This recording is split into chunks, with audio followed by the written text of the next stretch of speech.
fadilah daripada menuntut ilmu, nggak main-main. Karena apa? Ini adalah kunci. Bagaimana mungkin ibadah kita bisa benar, perjalanan kita menuju Allah Subhanahu wa taala, mengenal Allah Subhanahu wa taala kalau tidak didasari dengan ilmu. Makanya dulu pernah ada yang ceramah,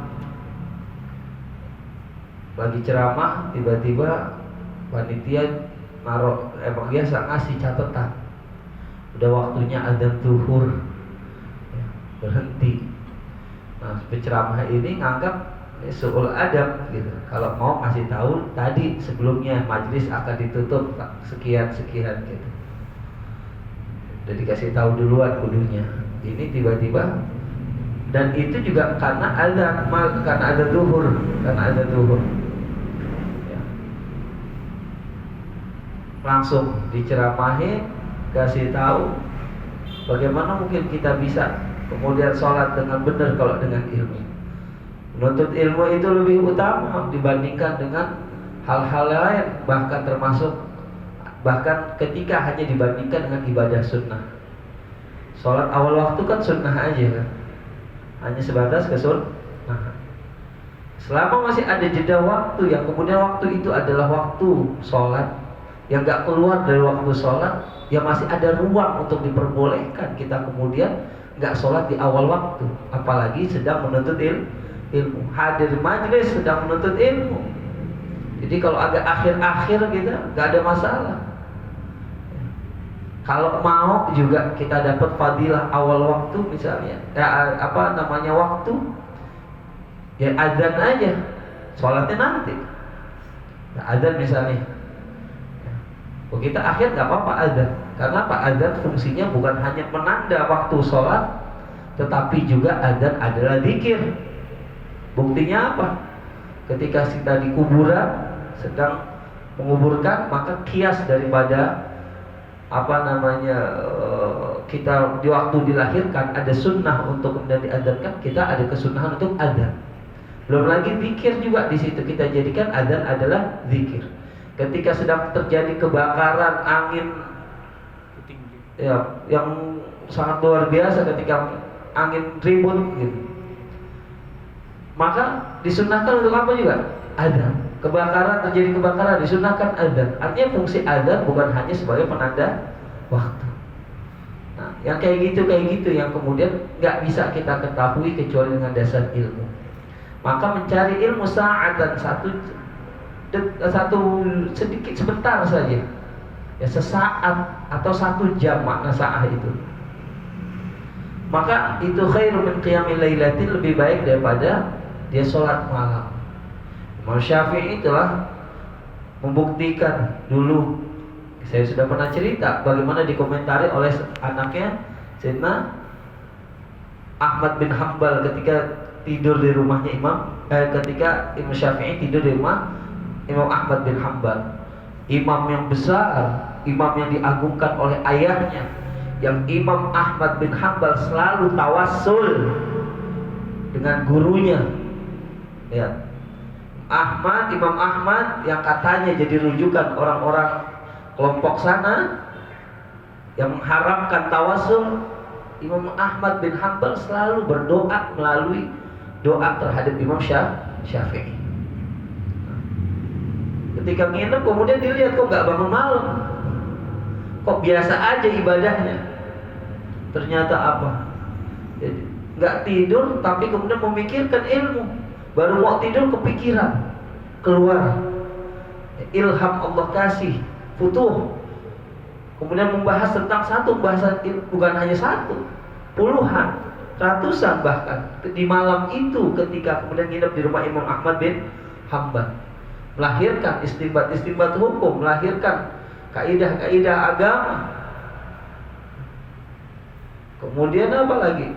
Hal-hal yang kemudian menurut kacamata awam, nah itu kok begitu. Makanya kita ya sekarang ini banyak terjadi fitnah karena orang-orang yang tidak atau belum sampai pada tahap tertentu dalam hal keilmuan, tetapi kemudian berani komentarin.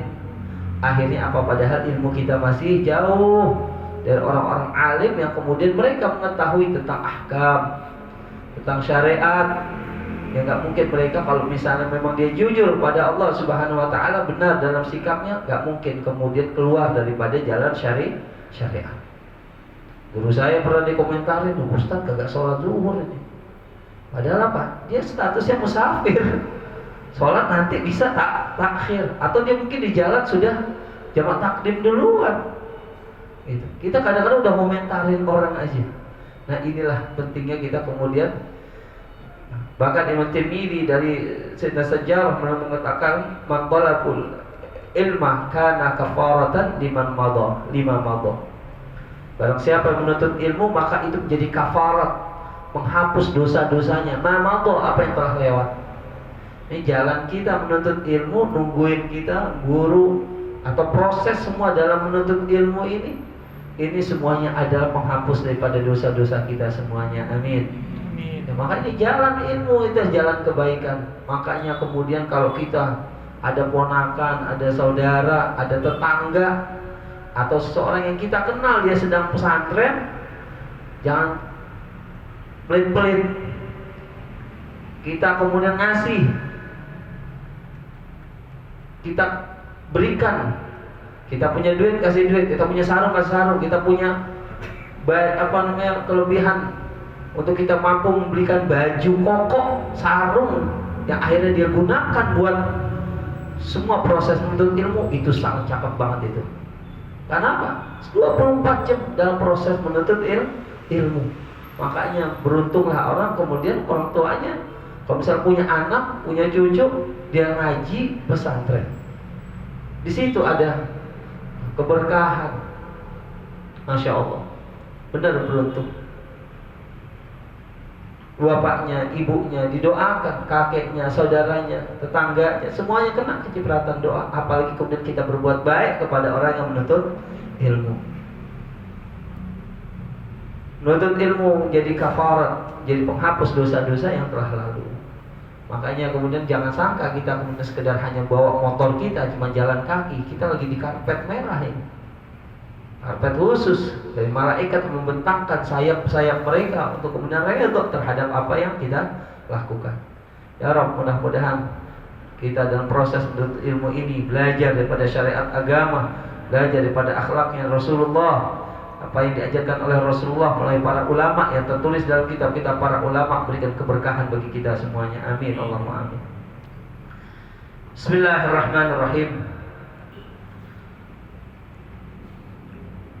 Wa dzukira an Ibrahim bin Adham annahu du'iya ila ta'amin falamma jalasa qalu inna fulanan lam yajid faqala rajulun minhum inna fulanan rajulun thaqil faqala Ibrahim inna fa'ala hadha bi batni inna syahidtu ta'aman ikhtabtu fihi muslima.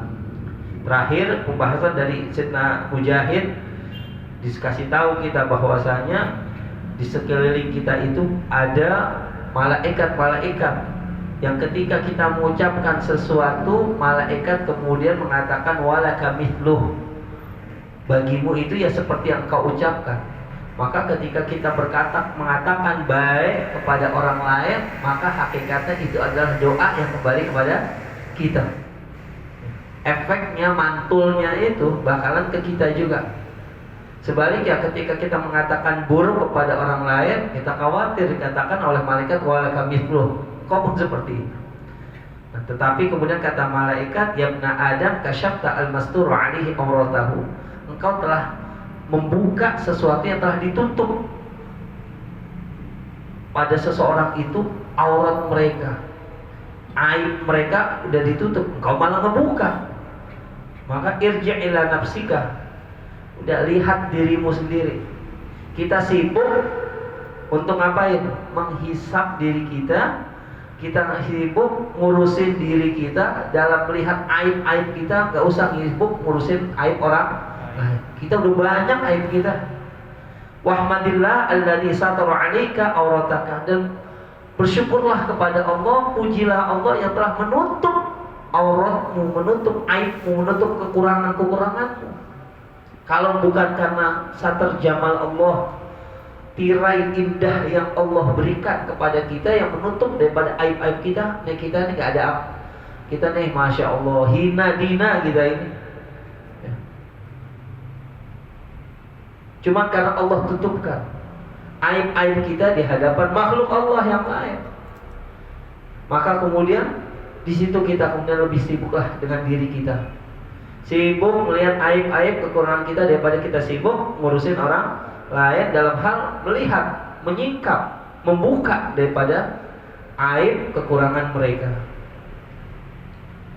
Nah, disebutkan bahwa Ibrahim bin Adham satu waktu du'iya ila ta'amin, diundang untuk makan. Ada kenduri. Falamma jalasa, ketika dia duduk, qalu, orang-orang yang hadir ngomong mulai dah. Inna fulanan lam yaji, si fulan enggak datang. Nah, kalau udah satu ngomong biasanya nyamber yang lain. Faqala rajulun minhum, berkata seseorang di antara mereka, seorang laki-laki di antara mereka. Iya, inna fulanan rajulun tsaqil. Dia mah katanya rajulun tsaqil, seorang yang males, enggak nyenengin, jadi beban, itu rajulun tsaqil. Orang yang lambat termasuk tsaqil, males, enggak nyenengin, jadi beban. Artinya keluar dari ucapan-ucapan yang kemudian nyebutin si fulan begini begitu. Apa yang terjadi? Faqala Ibrahim, maka Ibrahim bin Adham berkata, innama fa'ala hadha bi batni hina syahidtu tu'aman ibtaqta fihi musliman. Inna fa'ala hadha bi batni. Kalau yang beginian udah di depan makanan tiba-tiba ngomongin orang lain, ibtaqta fihi musliman, kita gosipin orang lain, kita ngomongin orang lain, maka itu membuat perutku jadi mual. Lihat, orang ahlillah, orang-orang dulu para salaf kita begitu sensitifnya, baru ngomongin hal yang kalau kita udah nganggap biasa aja gitu, bahkan ikut nyamber juga. Iya benar, si itu wah kebuka semua aib. Akhirnya ngomongin satu nyamber yang lain. Orang dulu begitu sensitifnya mereka, punya akhlak yang bagus, sangat lembut sekali, sangat sampai kemudian mereka apalagi zaman para sahabat, keluar darah dari hidup mereka, keluar darah dari mulut mereka ketika ngomongin orang lain. Bau bacin kecium daripada orang-orang yang suka ghibah. Kalau kita udah gak, hidung kita gak sensitif lagi, udah baal udah. Sehingga kemudian karena apa? Dosa udah biasa, ghibah udah biasa, udah gak sensitif lagi. Maka Ibrahim bin Adham langsung mual perutnya, fakharaja, kemudian dia keluar, walam yakul thalathata ayyam, gak bisa makan selama 3 hari. Gara-gara ngomongin begitu doang. Allah, kita sekali disakut ngomong, wah keluar semua aib-aib orang lain. Qala ba'dul hukama, berkata beberapa ahli hikmah, in du'ufta an thalathatin fa'alaika bi thalathatin, fa'alaika bi thalathin.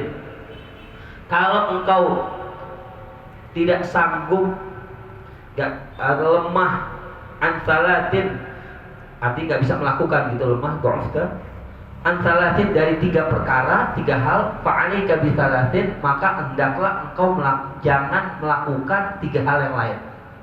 Kalau kita nggak bisa melakukan atau kita nggak bisa melakukan yang 3, jangan kemudian kita melakukan 3 yang lainnya. Apa itu? Kata ahli hikmah, in du'ufta 'anil khairi fa'amsik 'anil syarr. Kalau engkau lemah atau nggak mampu melakukan kebaikan, fa'amsik 'anil syarr, maka jagalah dirimu jangan sampai berbuat keburukan. Kita nggak bisa membuat kebaikan, jangan sampai kita kemudian jadi sumber keburukan bagi orang lain. Wa in kunta la tastati an tanfa'an nas fa'amsik anhum darraka. Kalau yang kedua, kalau engkau nggak mampu untuk memberikan manfaat kepada orang lain, fa'amsik anhum, jagalah dirimu darraka, dari berbuat buruk kepada orang lain. Kalau kita nggak bisa jadi barang yang manfaat, jangan jadi sampah yang memberikan bau busuk. Ini minimal yang bisa kita lakukan. Kita nggak bisa bantu orang tua, jangan jadi ngerongrong orang tua. Gitu. Dalam kasus lain kan kayak gitu. Kita nggak bisa bantuin orang tua, jangan jadi beban orang tua. Nggak jadi beban orang tua itu udah membantu orang tua namanya. Kita kalau nggak bisa ngasih manfaat kepada lingkungan, kita jangan jadi sampah masyarakat. Boro-boro dah kita memberikan kontribusi apa gitu. Minimal kita jangan resek di kampung kita. Jangan jadi sampah. Kita nggak bisa memberikan kebaikan, maka jangan sampai kita berbuat buruk kepada orang lain. Itu sebuah kebaikan. Nahan diri kita, jiwa kita, perbuatan kita dari berbuat buruk dan membahayakan orang lain, itu sebuah kebaikan. Maka tidur salah satu solusinya. Banyakin tidur. Nah, maksudnya itu minimal. Ketika kita tidak bisa melakukan apapun, tidur itu bisa bernilai pahala bagi orang yang paham tentang ilmu tidur. Dia tidur jangan sekedar tidur doang. Tidur tapi niatkan dirinya, ya Allah, aku tidur menjaga diriku dari perbuatan maksiat, dari nyakitin orang lain, menjaga lisanku, mataku, tanganku, kakiku, semua anggota tubuhku, ya Allah, zahir batin, dari berbuat keburukan dengan tidur ini. Kalau tidur kan gak bisa ngocehin orang lain kan. Tidur kan gak bisa melihat syahwat. Tidur kan gak bisa mukul orang lain, kecuali ngelindur, namanya lain lagi itu mah. Temennya tidur samping kepletak ya. Dulu pesantren sering begitu. Kadang jadi modus. Nah, minimal itu. Gak bisa berikan kebaikan, jangan jadi keburukan. Gak bisa berikan manfaat, jangan membahas jadi madarat. Kemudian, wa in kunta la tastati an tasum fala ta'kul luhuman nas. Kalau engkau gak sanggup puasa, maka jangan makan daging manusia. Kalau gak sanggup puasa, jangan jadi daging manusia. Maksudnya apa? Puasa al-shaum yakni al-imsak. Puasa itu artinya menahan dari hal-hal yang membatalkan puasa kita. Baik membatalkan dari fikih, dari sisi fikih, yaitu makan, minum, menggauli istri di siang hari, ataupun yang membatalkan nilai pahala daripada puasa yang kita lakukan. Dia gak makan minum, baru sebatas fikih doang, tapi ngegosipin orang, ngomongin orang, ngatain orang lagi puasa. Hakikatnya dia sedang apa? Gak berpuasa, karena gak imsak, gak menahan dia dari membatalkan puasa batinnya dia. Maka dikatakan kamin shaimin muftirun wa kamin muftirin shaimun. Betapa banyak orang-orang yang berpuasa pada hakikatnya dia enggak puasa, dan betapa banyak orang-orang yang enggak puasa padahal pada hakikatnya dia berpuasa. Maksudnya ya, dia cuma puasa, cuma enggak makan minum doangan, sementara dia hakikatnya berbuka. Karena apa? Enggak menjaga daripada lisan dia, tangan dia, dari segala hal-hal yang membatalkan nilai puasa itu. Tapi banyak orang-orang di luar Ramadan dia nggak puasa, tapi dia mampu menjaga jawarihnya, anggota tubuhnya, menjaga qalbnya, hatinya dari apa? Menyakiti orang lain, menjaga hal-hal yang diharapkan. Maka puasa syariat berbatas waktu, puasa hakikat nggak ada batasan waktu. Sepanjang waktu, sepanjang usia, sepanjang umur dia terus berpuasa. Puasa syariat hanya sampai dari subuh sampai maghrib, dari 1 Ramadan sampai 29 atau 30 Ramadan. Tetapi puasa syariat, puasa hakikat, dia akan mempuasakan dari pagi sampai ketemu pagi, bahkan seterusnya sepanjang waktunya. Kemudian sepanjang usianya gak berhenti-berhenti. Maka kita juga harus terus mempuasakan jiwa-jiwa kita. Jangan berhenti Ramadan, selesai puasa kita, kembali lagi gosipin orang lagi, kembali lagi nyakitin orang lain. Pas puasa mah alim banget. Nah, jangan sampai seperti itu. Wa in kunta la tastati an tasawm fala ta'kul luhuman nas. Kalau kita nggak sanggup untuk berpuasa, maka jangan kita makan daging orang lain. Kita nggak sanggup menahan lisan kita, ya. Jangan sampai kita kemudian ngomongin orang lain dengan ribahin orang lain, ya, maka kita hakikatnya memakan daripada daging bangkai saudara kita sendiri. Wa dzukira an Wahb bin al-Makki annahu qala. Dari Wahab al-Makki ia berkata, di an ada'a al-ghibata ahabbu ilayya min an takuna li ad-dunya wa ma fiha. Di an ada'a al-ghibata, meninggalkan ghibah, enggak ngomongin orang, enggak gosipin orang, ahabbu ilayya, lebih aku cintai, min an takuna li ad-dunya wa ma fiha, daripada dapat dunia dan seisinya. Bahkan apa? Bahkan tidak hanya dapat dunia dan seisinya, mundu khuliqat ila tufna, sampai dari mulai dunia ini diciptakan, bisa dikasih ke dia semuanya, sampai kemudian dunia ini hancur, dunia ini habis, kemudian dunia dan seisinya fa aj'aluha fi sabilillah, aku gunakan untuk di jalan Allah, ya. Dunia diciptakan sampai di dunia habis, kemudian seluruh isi dunia digunakan fisabilillah. Ketika diberikan sama dirinya, kata Wahab bin Makki, itu nggak lebih aku cintai dibandingkan dengan aku meninggalkan ribah. Artinya apa? Bahwa meninggalkan ribah itu nilainya, kedudukannya lebih tinggi dibandingkan dengan nilai dunia dan seisinya. Bahkan isi dunia dari sejak diciptakan sampai hancurnya dunia digunakan untuk di jalan Allah Subhanahu wa taala, gak ada nilainya dibandingkan dengan kita, ya Allah, menjaga lisan kita. Wa li an aghudda basari amma harramallahu taala, usikum wa nafsi bi taqwallah. Ahabbu ilayya min an takuna li ad-dunya wa ma fiha fa aj'aluha fi sabilillah ta'ala. Wa li an aghudda basari, menjaga pandangan mata kita, amma harramallahu ta'ala, apa yang menjaga pandangan dari apa yang diharamkan oleh Allah Subhanahu wa ta'ala. Ahabbu ilayya, lebih aku cintai, min an takuna li ad-dunya wa ma fiha, daripada aku mendapatkan dunia dan seisinya. Faj'aluha fi sabilillah, kemudian aku gunakan dunia dan seisinya itu di jalan Allah Subhanahu wa taala. Menjaga pandangan dari apa yang diharamkan oleh Allah Subhanahu wa taala. Yang berat sekarang nih, kita keluar dari masjid, dari musola, dari rumah kita aja, pandangannya udah macam-macam. Bahkan hal yang baik aja, karena pandangan kita ini gak tertundukkan. Ya, basar itu bukan hanya nazar. Nazar itu pandangan fisik. Ya, basar itu kemudian meresap ke dalam hati sehingga kemudian membawa hawa nafsu, membawa kotoran-kotoran batin. Lihat orang senang, kita gak suka. Melihat orang baik, kita gak suka. Itu berarti kita gak dapat menundukkan basar kita juga.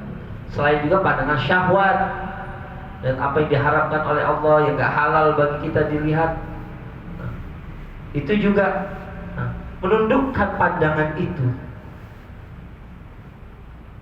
Lebih aku sukai daripada melihat dari apa yang diharapkan, menundukkan pandangan, menjaga pandangan dari apa yang diharapkan oleh Allah, lebih aku cintai dibandingkan dengan dunia dan seisinya yang kemudian digunakan di jalan Allah Subhanahu wa taala. Selalu guru-guru kita mengingatkan kita semuanya, ya Allah, agar kita pantas kemudian nanti memandang wajah Rasulullah Sallallahu Alaihi Wasallam, pantas kemudian memandang wajah Allah Subhanahu Wa Taala, dimulai dengan kita menjaga pandangan kita dari apa yang diharamkan oleh Allah Subhanahu Wa Taala, apa yang gak halal sama kita.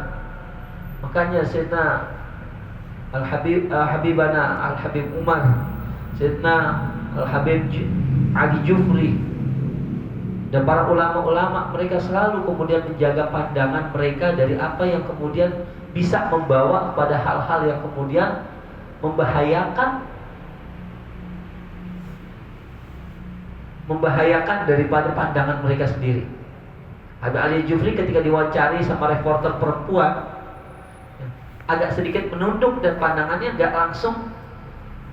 Kan kalau orang komunikasi harus eye contact, eye to eyes, ya, eyes to eyes, mata ke mata gitu. Dalam komunikasi biar terjadi komunikasi yang dua arah. Tetapi ini bukan berarti kemudian kita nggak mandang, nggak menganggap daripada orang yang diajak bicara. Tapi salah satunya adalah menundukkan pandangan. Ketika yang wawancaranya, wartawannya perempuan, dia agak sedikit miring sedikit, agak sedikit menundukkan pandangannya. Untuk apa? Menjaga nih jiwa. Itu orang-orang yang kemudian sebenarnya kalau mandang juga aman sebenarnya, tetapi ngajarin kepada kita semuanya. Mereka saja yang punya kedekatan kepada Allah, ilmu yang dalam, ilmu yang luas, masih menjaga pandangan. Nah kita nih, makanya sering-sering kita istighfar kan. Kita punya anggota tubuh kita, terutama mata kita. Ada orang abid, ahli ibadah, ketika ingin dimasukkan surga oleh Allah Subhanahu wa Ta'ala, dengan rahmatnya Allah, dia menolak dengan gayanya, dengan sombongnya. Cukup ya Allah melalui ibadahku saja, cukup ya Allah melalui kebaikan yang aku lakukan. Ya kata Allah, ya silakan. Kalau memang gak mau dengan rahmatku, ya udah diambil mata, ditimbang ke mizanul hasanah, timbangan kebaikan, ternyata baru mata doang, langsung dosa mata lebih besar dibandingkan dengan kebaikan yang dilakukan. Itu baru mata, belum anggota tubuh yang lain, yang kemudian dimintakan bertanggung jawab semua yang ada dalam diri kita ini. Allah. Tsumma tala qaulahu ta'ala, kemudian Wahab Al-Makki ini membaca firman Allah Subhanahu wa Ta'ala. Ini jadi dalilnya beliau mengapa kemudian mengatakan bahwa menjaga pandangan, kemudian meninggalkan ghibah, itu lebih dicintai sama dia, lebih dia sukai dibandingkan dengan dunia seisinya. Dengan firman Allah, wala yaghtab ba'dukum ba'dha. Firman Allah, janganlah kalian saling menggunjing satu dengan yang lain, saling gosipin satu dengan yang lain, ngomongin satu dengan lain. Wa ta'ala qawluhu ta'ala, dan membaca daripada firman Allah Ta'ala, qul lil mu'minina yaghudduna min absarihim. Katakanlah hai Nabi yang mulia kepada orang-orang mukmin, yaghudduna min absarihim, agar mereka menjaga pandangan-pandangan mereka. Surat An-Nur ayat 30. Qala al-faqih radhiyallahu ta'ala, fatakallama an-nasu fi taubatil mukhtar. Sayyidina Ibrahim As-Samarqandi beliau mengatakan, orang-orang telah berbicara fi taubatil mukhtar, tentang taubatnya orang yang suka gunjing, tukang gunjingin orang, mukhtar. Artinya fatakallama an-nas, para ulama sudah membahas tentang taubatnya orang yang gunjingin orang lain. Kalau kemarin kita awwalu may yadkhulun nar, itu termasuk salah satunya orang yang ghibah, ya, orang selalu ghibah. Tetapi ketika dia bertaubat, karena akhir may yadkhulul jannah, orang yang paling akhir masuk ke dalam surga. Allah. Paling akhir masuk surga adalah orang yang suka gunjing kemudian bertobat. Orang yang kemudian meninggal belum sempat taubat dari gunjingannya, itu gimana?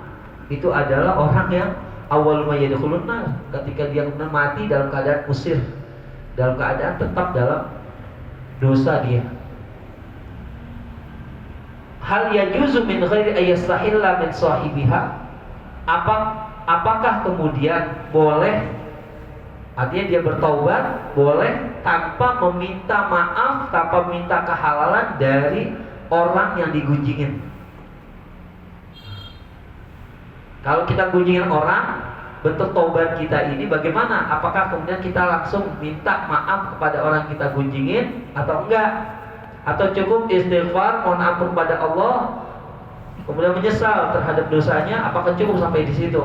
Qala ba'duhum, berkata di antara mereka para ulama itu, yajuzu wa qala ba'duhum la yajuz. Ada ulama mengatakan ya cukup, boleh, artinya dia tanpa meminta kehalalan dari orang yang digunjingin. Wa qala ba'duhum, berkata sebagian lain la yajuz, enggak boleh, enggak cukup, tanpa dia minta kehalalan dari orang yang dia omongin. Malam yastahilla min sahibihi, selama dia enggak minta kehalalan dari orang yang digunjingin. Wa huwa indana ala wajhain, maka kata Syekh Nasr bin Muhammad Ibrahim As-Samarqandi, pengarang daripada Tanbihul Ghafil ini, menurut kami maka ada dua bentuk, ada dua pendapat. Apa saja? Insya Allah nanti kita lanjutkan. Menurut pendapat, ketika ada dua pendapat ulama yang memperbolehkan dan yang memperbolehkan minta kehalalan daripada yang gunjingin. Kalau menurut Syekh Ibrahim As-Samarqandi bagaimana? Ahad depan insya Allah. Juga terkait dengan pemerintah. Kalau kita ngomongin pemerintah nih, hibah apa kagak nih?